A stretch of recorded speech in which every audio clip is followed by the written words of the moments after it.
गाजीपुर जखनिया से है, जहां थाना कोतवाली भुटरा में दिखा इंसानियत का रूप। भुटरा कोतवाली के कोतवाल विवेक श्रीवास्तव ने दिखाया एक नया रूप। गरीब हुए जीवित लावारिस आदमी को चिन्हित कर भोजन पैकेट अन्न दान किया।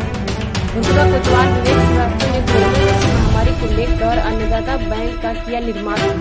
भुटरा कोतवाल विवेक श्रीवास्तव, एसआई कुलदीप शर्मा, एसआई श्रीराम यादव, रामा प्रसाद आदि सहयोगियों के साथ यह संस्था चलाने का संकल्प लिया।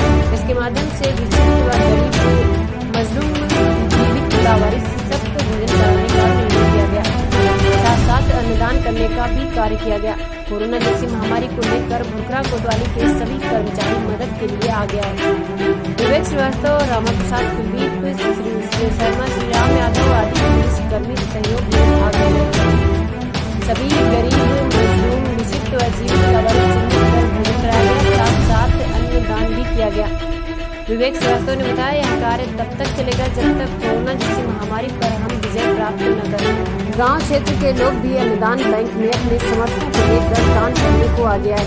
इसे ही भारत देश कहते हैं। संकट की घड़ी में भारत में हर लोग एकजुट होकर गरीब मजलूम जीवित लावारिस की मदद करते हैं। संस्कार से ही भारत को जाना जाता है। आज वह सामने दिख रहा है। आई लव माई इंडिया जिस देश के प्रशासन शासन की सोच रखती है, उस देश में कोरोना जैसी महामारी बहुत दिनों तक शासन प्रशासन व जनता जिस देश के लिए जागरूक हो, उस देश में संकट बहुत समय तक नहीं रह सकता।